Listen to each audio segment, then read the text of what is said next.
Welcome back to another episode of Sticks and Stripes. I'm Cooper Mueller, joined by Lane Calkins. Hi, everyone, and today we are joined by Kabiri and Maggie Molnar. Welcome, guys. Thanks for having us. Thank you for having us. Mm-hmm. Yeah, and what a weekend. Wow. I mean, you can tell by our T-shirts that it was definitely a good run in the Ivy League tournament. Took them both home this weekend with big wins against the Big Red and the Bulldogs. So I'll do a little bit of a recap of our weekend. We played Penn in the semifinals, and we beat them 15-10 after losing them in double overtime 3 weeks ago. So it was a nice taste of revenge. Haven setting yet another record, as if she hasn't set enough this season. She set a record for assists in a game for the Ivy League tournament, which is huge. And then going to Sunday, we were playing Yale, which the past 2 times we had seen them, we've been running clocked, which doesn't happen in the men's game. But in the women's game, if you score 10 goals or more, the clock starts running. So the game is like effectively over. So we definitely had a little bit of grit inside of us, or I guess as Chad Palumbo would put it, rage and frost. So the night before, we got in one of our teammates' bedrooms, and like 20 of us watched Miracle on Ice, which is Dylan Allen, Meg Morris from my favorite movie. So definitely we're hyped up, and we actually held them scoreless leading into the second, but they scored 3 goals to tie it up going into the half. And then we kind of went back and forth until they eventually went up 8-6. So at that point, I'm standing on the field and I'm like, there's no way this is happening again. I swear to God, if we lose this game on their turf, I'm quitting. But then we ended up scoring 6 straight goals, and Maggie Molnar had a generational game with 4 goals and 8 draw controls, which might be the best game of her career. So we won the Ivy League tournament. It was one of the best days of my life. I'm saying I don't think it'll even top my wedding or when I give birth. So, and many people have said that as well. But we play Rutgers at the University of Maryland at Friday at 2 p.m. So definitely an exciting week ahead. Super excited to be in the NCAA tournament, especially because that wasn't a guarantee. So just being able to go over and kind of take it from Yale and kind of get some sweet tasting revenge felt really nice. So yeah, Could walk me through your weekend. Yeah, great weekend for us as well. Coming out winning the Ivy League tournament was a great feeling up in Ithaca for the 3rd year in a row. And, we went out against Yale. We went down 6-2, and we had to come back, fight back. It was a gritty win. They're a really good team, very athletic team, and that was just a great all-around win, being able to come back and overcome that deficit. Against Cornell, completely different story, as, we hadn't beaten them since 2018. And in a post-game interview after the Yale game, Chad, as you mentioned, talked about how much rage and ferocity we had going in against that game, and we really wanted to win that. No one on this team had ever beaten Cornell, so being able to come out early, really establish that lead early, and just extend it throughout the entire game was amazing. Nate, our most outstanding player in the tournament, 10 points on the weekend, 2 goals, 5 assists in the championship game. Was just amazing, and also just being selected as a Twarton finalist, so one of the top 5 best players in the country is something amazing. I mean, we knew that was coming, but just super impressive. And now, next game we have, as of last night, Marist. We will be playing them next Sunday here. So, pretty exciting. And as Cooper alluded to, we are joined today by the most outstanding players of the Ivy League tournament. So yeah, thank you guys for joining us, which is funny because you both were the number 2, so I guess it's got a little lucky charm, number buddies. So I guess a good icebreaker to start off with today was, what was your favorite highlight tape to watch when you were a kid in high school, aspiring to be the lacrosse players you are today? I can start. Yeah, thank you for having me. My name's Nate. I'm a junior attackman, and I'd say growing up, I liked watching a lot of Pat Spencer. Yeah. I feel like he's a fan favorite of a lot of people, super creative. And then, as I got older and more recently, I think a bunch of the guys we watched Coulter's sophomore year, took a bunch right down Nassau Street. Yeah. I do like watching that before games too. Is that your hype up thing? Your pregame ritual? Yeah, you could say so, yeah. But yeah, a whole bunch of guys. Grew up watching UVA win 2 national championships, so it was fun watching them too. Yeah, I honestly didn't really watch a lot of highlight tapes growing up. I always loved Taylor Cummings, would watch her at Maryland. But my most memorable experience watching a highlight tape was actually when a couple of the girls and the boys from both the teams were in Coulter's room freshman year, and he starts putting on his own highlight tape. and then he puts on Haven's highlight tape and then Lane's. So it was kind of like a funny experience. We're just sitting there like staring at YouTube watching ourselves, which was a lot of This fun. is like our first week on Yeah, campus. I don't think he said anything to us, but he just like pressed play. That is the best. On Fridays before practice in the fall, sometimes we'll put up some videos on the screen, and a lot of times the highlight tapes get pulled up. And I think Nate has 5 of them that we'll pull up, which those things are awesome. And then Porter's is great. And then my personal favorite, Gus Von Mesh highlight tape goalie of him just trucking people in the middle of the field. See, even I've seen that one, and I'm not in tune. Brody to Elton's got a good one, Brody too. Brody has a really good one, just doing some crazy tricks, but yeah. Which is so funny because I feel like when I was in high school, the realm of highlight tapes was like you cut it yourself on iMovie. At least that's like my Right. highlight tape. Yep. And now you have these like full-on productions, and they have like tens of thousands of views. It's crazy. But yeah, growing up, I would say my favorite highlight tape to watch was Erin Bakes, who was my coach. She, actually shout out Erin, but she grew up playing men's lacrosse in Florida. So she has this highlight reel where obviously Florida lacrosse is not the best thing in the world. Mm-hmm. She is just like cranking it from the 15, and the goalie is just like standing there, and it just like goes top corner every single time, and it's literally just like 5 straight minutes of that, of her just like swim dodging girls and like ripping it. So I loved watching that. I wish I could play like that, but alas. Flipping over, I guess, a little bit. Maggie, what is your goal song? And then I guess, Nate, we don't have a goal song, but what would yours be? Mine is Friends in Low Places. It's for my grandma. She passed away about 1.5 years now. She was my biggest supporter, came on my visit here to Princeton, came to every game too. So when she passed away, I knew I wanted to have a little piece of her at every game with me. So played her favorite song. That's awesome. What would yours be? Well, to be honest, I kind of like ours the last few years. Yeah. But I don't know if this is a good goal song, but I like the Rain Me In by Olivia Dean. That's so a good good. one. That's my favorite song. That'd be really good. What was your guys' team goal song for the Ivy League tournament? We had a couple. Like the Shout song. Yeah. Yeah. I forget what it's actually called. All I know is that like 10-second span of it where we just get really happy about it. And then I Right. sing it on the wings. Okay. So, Gotcha. Okay. So I guess some just like general questions for you guys. What was your favorite memory from Sunday? I think just seeing like, for me, like both Friday and Sunday, seeing Aiden McDonald score a couple nasty goals. He's like one of my best friends off the field, so just seeing him like succeed on the field and like make a really big impact for us. I mean, he's always making an impact like off ball and setting picks for me. He makes me better every game. But seeing him like have some cool highlights is definitely an awesome feeling. He had a good little like shovel shot. Yeah, I saw it's that. like turnaround thing. Yeah. Turn around both ways. It's crazy. It's always these Canadians refusing to use Yeah. their hands. I swear to God. Like, they will do anything but put the stick in the right hand. Jamie's the same way. Although she's improved a bit this year. You can't scout her now. But in past years, Jamie would literally like do it in between her legs with Right. her left hand as opposed to just switching.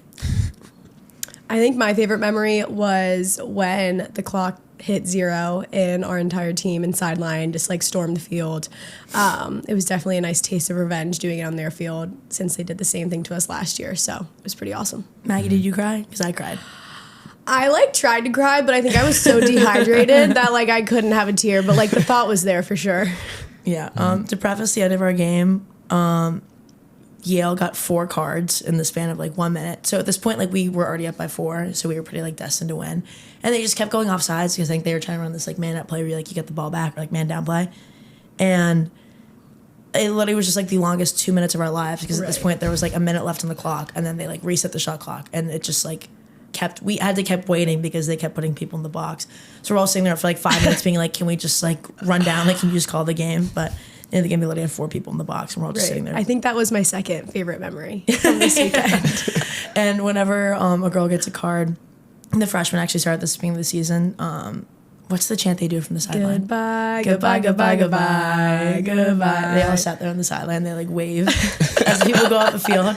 And so like card after card, they just kept getting louder and louder and louder. So by the end, they were like literally jumping up and down, being like, goodbye, goodbye, goodbye, goodbye. So yeah, that was probably my favorite memory. And then my second favorite memory was Maggie telling the reporter, "This is our trophy. We're not giving it back." So not our most media trained moment. No, but definitely not. Maggie's leaving, so she's not personally giving it back. I'm not. Whatever happens next year is none of my business. So.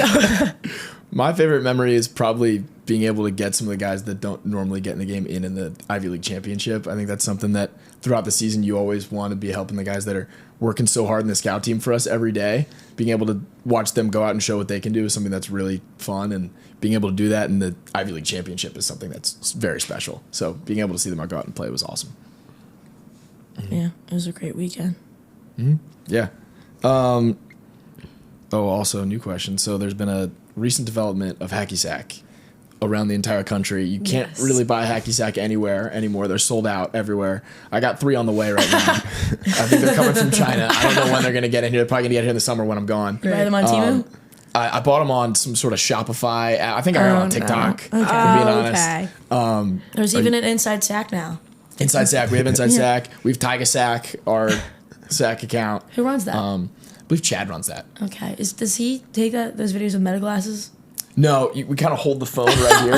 we go 0.5 and we hold the phone and we try our best. So we got some of those in the hotel. But are you guys big sackers? I probably am not.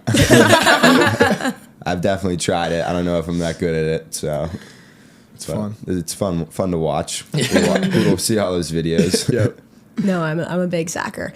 I think it's kind of like our good luck charm now. We played it before both of our games in our walkthroughs, which was so much fun. Our coaches played too. Some people are a little better than others, but it's so much fun. Yeah, we have like 3 different sacks that we play with, so it's a lot of fun. Kabiri, you're a big sacker, right? Oh, I'm a big sacker. Big sacker. I probably spent a little too much time doing it. Should probably focus on finals a little more. But That's okay. yeah, it's Finals good are way to temporary. let Sacks loose. forever. Very true. Very true. Yeah, I saw you guys play with the coaches. That was super fun. We saw those pictures. Right. Great pictures. I know. Jello did a great job. He was Jello getting in did the a great stands. job. He was taking pictures of playing sack, and everyone else is like actually playing lacrosse. No pictures of that. So Yeah, it's like if we win, this is gonna be the funniest thing ever. But if we lose, we're just embarrassing ourselves right now because it's like the photo that Jello's posting is just everyone playing sack. I think there's going to be one goal by one of our teams scored because of sack this year. Right. For us, like kicking the ball, if there's a loose ball, someone's going to kick it in the right direction where they're planning on it because of hacky sack. We're going to get one extra goal this year, in my opinion. Yeah.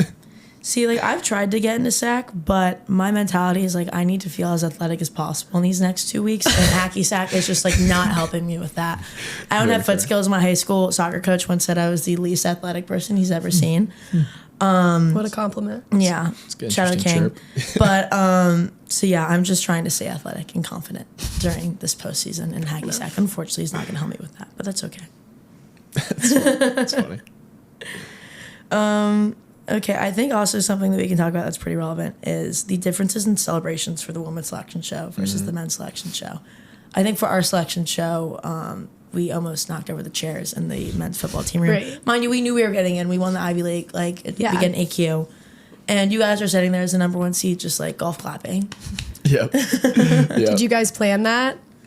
We talked about it a little bit. I think it was kind of the overall vibe is we were like, we're going to be Confident and get some expect confidence, it. but we kind of thought that we deserved that spot a little bit, and we were definitely happy and excited to get the number 1 spot. That was kind of our way of showing it. I think previous years we've gotten a little too amped up. We've been jumping around, running around freshman year, all hitting the frog. I thought about hitting the 6-7, but I decided not to. Right. I think also because the men's bracket, I don't know if the women's bracket got leaked too, Yeah. but like everyone already kind of knew what seed they were. I think ours did get leaked. I think it was wrong though. The one that got leaked wasn't what actually happened, but it did get leaked. Like the last section of it, like the last 4 teams in, got leaked. On like live television. Yeah, on live television. Yeah, we saw it on the NCAA website. So I think a lot of the teams like us two were like, all right, we kind of, Right. but yeah. Yeah, I think also in years past, your guys' like big celebrations have come back to bite you. Hence, when you guys got in versus Penn State, and everyone was on national television like this, and then Penn State's coming off their sideline like this. Exactly. If you get too known for doing Yeah, one exactly. thing, any goal scored against you, it's Or the next year versus Maryland, everyone's wearing speed glasses in the front row. exactly. Yeah, You're a big speed glasses guy, right? Yeah, I like wearing them. Getting speedy. Speaking of, you want to talk about the posters you hung up on campus with him and his speed glasses on?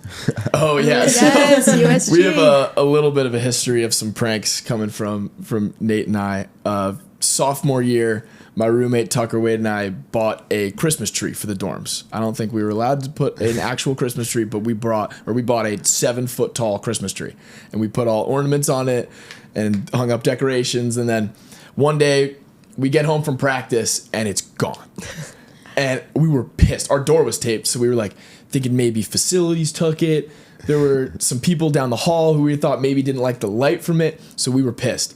We ended up seeing some needles around, and we kind of follow a trail, and then we lost the trail. Got pretty mad. A day later, we go over to their building, and we're in the elevator, and we see pine needles in the elevator, and we get pissed. So we run through the hallway, show up to your guys' dorm room. And then everyone was hanging out, and we find our tree. So that was step one. Later in the year, you guys took Burns' door. Yeah. You want to talk about that for a second? When you guys took Burns' door? Yeah, it kind of turned into like a little bit of a Moran Chestnut prank off. Exactly. But yeah, I think it was after a big win. Everyone was pumped up. We were all hanging out at Chestnut, and then a couple of us thought it'd be funny to unscrew Burns' door and bring it over to the other house, Moran. Yep. And I think those two kind of Two led up for me and Burns. Then we decided to get Nate back, and on April Fool's Day, we made an AI photo of Nate that said Nate the Great for University Student Government President, which he was not running for. Oh, yeah. And printed out maybe 50 of them and lined them around the athletic facilities and up on campus, and they were up for a little while. Yeah, mind you, we're walking to practice, and I look over to my right, and Maddie Mitchell's like, "Is that Nate Kabiri?" Surely not. Maybe? Yep, Nate for president. Yeah, Nate for president. You might have gotten some votes. There's a good chance that someone wrote you in. maybe. That was funny. We got to continue our prank war. I'm sure that'll keep going. Yeah, Next all the way year. through next year. Prospect versus the Maple House. I think it's my turn again. Yeah, exactly. I'm keeping my head on a swivel. Doors are locked. The doors are locked. I guess keep going with. I have a question for Nate. Kind of an interesting thing is that I remember learning this my freshman year. Your dad strings your sticks, and if I'm not wrong, I don't think your dad played lacrosse even. So how did that start? How did he learn to do that? How does he ship them to you? Like, how does that keep going? Yeah, I mean, growing up, my dad was always super supportive of my lacrosse journey. Like, always going out there to shoot with me, trying to do anything he can to help me be a better player and succeed. And it was kind of cool growing up. I think he just had a little more patience than I did with the string and the sticks. Yeah. But just trying to take that, just trying to make sure that, string and sticks was never an issue for me. Because I know for a lot of people, like, not having a good stick can be a huge pain. So thankfully, my dad, like, continues to support me.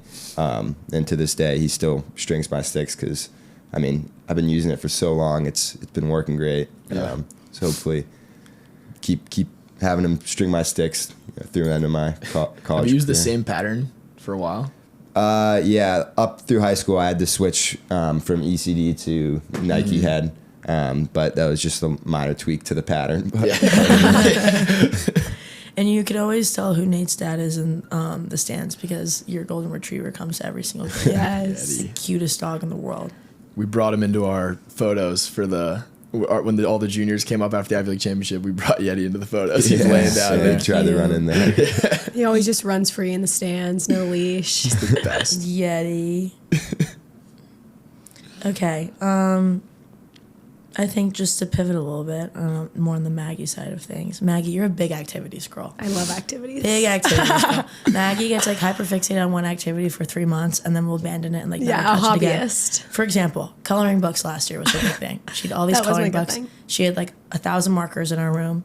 And you just walk in and see her coloring with music on and like or like a Netflix show on. In the midst of that was block blast. She was a big block blaster, which started a trend in our eating club cottage where everyone started block blasting. I think she still held the highest score. It's problematic. Yeah. And now she's on to needle pointing. Yeah. So why are you such a big activities girl, and what do you think your next activity is going to be?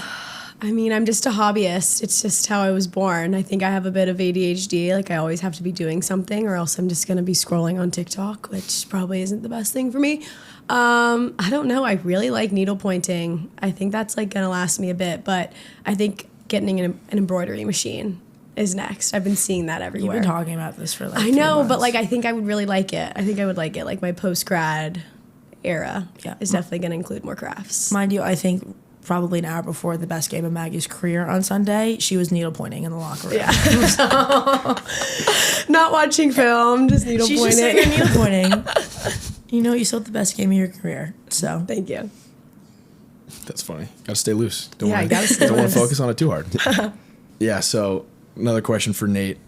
A lot of people have seen the clip of you during Coulter's Behind X video, where you're catching the ball behind your head and you turn around and you hit like 20 corners in a row or something. I remember seeing it for the first time high school after senior year. There was some Nike senior game or something. We're sitting in the locker room. No one really knows each other yet. And you're having a pass with someone. I remember you'd put your stick in your left hand. They would throw it at it. And then you'd switch right, catch behind your back, throw it back. Did it like 20 times in a row. And everyone in the locker room was amazed. How did you start doing that? And is that just kind of something you do for fun, or? It actually, like, I kind of learned it from my coach from Episcopal, Coach Conklin. He's actually a Princeton lacrosse alumni too, and he scored some big goals for the program. Yeah. And I remember watching him do it, like, just at ease, like, growing up, and I thought it was cool, and always trying to be more and more creative. So I think that's kind of how it started. Yeah, definitely set a trend for the team. When you look around post practice and we're doing ball hunt, everyone's chucking up balls to bring them back to the bucket, and all the D guys were trying to catch them behind our back, and we'd catch them at probably 5% Just hit 'em rate. in the face. Someone gets it, and they're like, "Yo!" All the O guys were able to do it pretty easily. We were having a little bit of a tougher time with it, but we're getting there. We're getting there. yeah, I will say those like stick skills have gotten so popular in the past year just because of like Chad posted his wall ball videos, like Chloe Humphrey, for example. And I remember like seeing all those videos and being like, oh, maybe if I like hit the wall, I can learn. I'm also like, I have 4 months left in this sport. Like, honestly, like, I don't think I need to be spending my time trying to catch the ball behind the back. I think I need to focus on just catching the ball in general. Normally, yeah. Okay, we have some questions from the fans, specifically Cooper's mom, who is probably our most loyal watcher. Hi, Mom. Obviously, our teams have both kind of had generational seasons and have come out from behind to win the Ivy League tournament against, I think, 2 of our biggest foes, which I think it's rare enough to win it yourself when you are a lower seed, but to win it together, I think, was something that's really special, especially because both of our teams are so close. So what would you guys say is, like, the biggest thing that's changed in our team cultures this year, and, like, how has it evolved over the course of, like, the past couple seasons? I think for us, it's just been like not being satisfied on the field. Like, we've had some awesome wins over the year, and I think a lot of times that can easily get to your head. But you see week after week, like, the number 1 seed goes down. So I think for the remainder of the season too is just keep echoing, like, we're not satisfied until we end in a pile. It's a bit cliche, but, like, genuinely love. Like, I love this team so much, and we are so good. Like, even, like, the players we have on the bench, like, our bench is so deep, any one of them can go in and do just as well. So I think it's, like, kind of like one of the first years where that's really, like, a constant for us. Like, any given day could be any person's game, which I think is different, and it really pushes me, especially being on the field, because I'm like, these girls have pushed me in practice. They're pushing me right now on the bench. And it's just making us all so much better, and the love just pushes us to keep on playing for each other and with each other. Yeah, I think for both of our teams, I think we have a lot of fun with each other on the field and off the field. I think you look at a lot of teams and guys or girls are scoring and they're like celebrating by themselves and doing their own thing. And for us, like, you get that for like maybe a second of the celebrating, and then everyone just coming together. And it's Right. like really like team wins, team goals. I think that's very true for both teams. Like watching the highlights, it's not one person going celebrating. It's like everyone coming together and the benches going nuts and everyone knowing that like we have one goal here. Yeah, and we have the best bench in women's lacrosse Yeah. right Yes. now. Our celebrations are elite.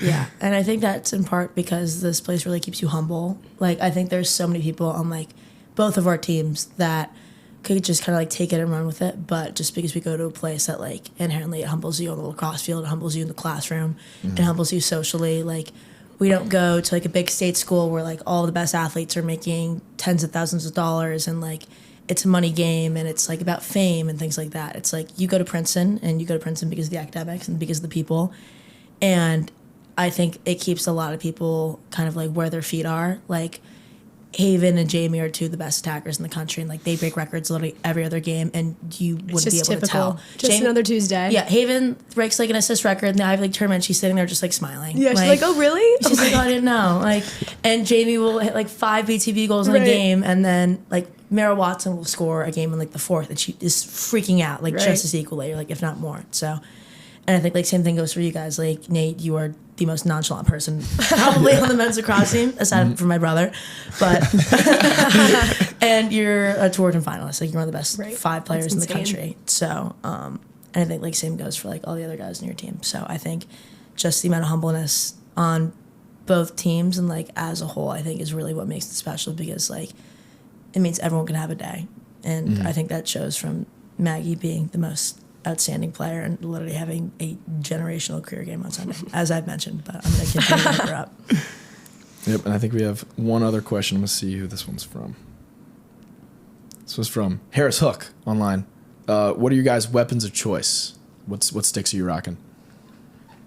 I don't even know what stick I use. Karen's going to yell at me for it, but I don't know. Well, it's STX, you know It's that. STX. I use a composite shaft, which broke against Penn the first time we played, so I had to Yeah. get a new one. But honestly, like I'm not really particular with my strings at all. I feel like I could get a different stick and I'd be like, okay, I guess I'll work it in somehow. But I think that's a big difference between like men's and women's. I think it makes a big difference. Maggie just needs pink tape on her stick, and she's Right. fine. I have my pink tape, a little girly moment, and then we're ready to go. That's fine. Nate, what do you got? I use the Nike Lakota 3 head and String King 4X mesh. Yep. And then I bounce around with shafts a lot. But yeah, I'm pretty particular about it. Tell. Yeah. Making me look bad. Yeah. Do you know what you use? Yeah, I use STX area head. My shaft has changed because my old stick head snapped, so I had to kind of use whatever shaft is available. But I'm pretty sure it's composite. It's an area shaft. I feel like defenders usually use the metal. So I wasn't a defender like a Right. month ago. So I unfortunately do not have a defender stick. But yeah, I used to use like traditional singing, like leathers in high school, and then I switched to the lock pocket. I have the lock pocket. Yeah, which I found that like if there's That's what I have. That sounds right. It sounds right. Good job, Maggie. But if there's like a drop of moisture in the air, it turns into a Bags black out, hole. yeah. So I switched back to traditional this year, and then of course that snapped. So the only other stick head in my locker was a lock pocket. So we're riding with that for how Yeah, many I games left tighten out of my career. strings before every single game with the lock pocket. Yeah. It's funny. How about you, Coop? I use a Stallion. I also use 4X mesh. And then I use a wooden shaft. A wooden shaft. Wooden shaft. Oh, yeah, you've awesome. seen him with the wooden shaft. How many times have you broke the shaft? I've broken twice ever. Or no. Yeah, I broke the shaft twice. I've broken the head. I've broken the head due to the shaft twice. Like the bottom piece of the plastic just keeps snapping. But yeah, I've broken the shaft twice. One on John Dunphy and then one in the UNC game. But yeah, luckily that thing doesn't snap as much. I used to snap the metal shafts way too much. So big fan of the woody. Gosh, I don't The know metal what I would do shafts? if a metal shaft The metal just shafts snapped on me. Well, the metal shafts are a little. I mean, the wood shaft's probably 3 or 4 times as heavy as the metal shafts because it's full. And the metal shafts they break a little bit. They bend a little bit too. Is it not hollow? The metal, The wood. The wooden's not hollow. Oh, wow. Wooden's just full. So That would hurt. That would hurt. I think that's why he uses it, because it hurts. most of the time. Yeah. Thank you all for joining us today for hopefully our not last episode of Sticks and Stripes. Yeah. That'd be sad. Hopefully we'll all make it to next week. We'll get another one. Yeah, exactly. But thank you, Nate, and thank you, Maggie, for joining us today, our most you. outstanding players. And yeah, tune in on Friday at 2 p.m. to watch us play Rutgers, and then hopefully watch us play Maryland again on Sunday. And then you guys play Saturday or Sunday? Sunday. Okay. Sunday at 2:30 here. Tune in at 2:30 on Sunday to watch the men's lacrosse team play Marist. Thank you guys again. Awesome. Thank you. Thank you guys for coming.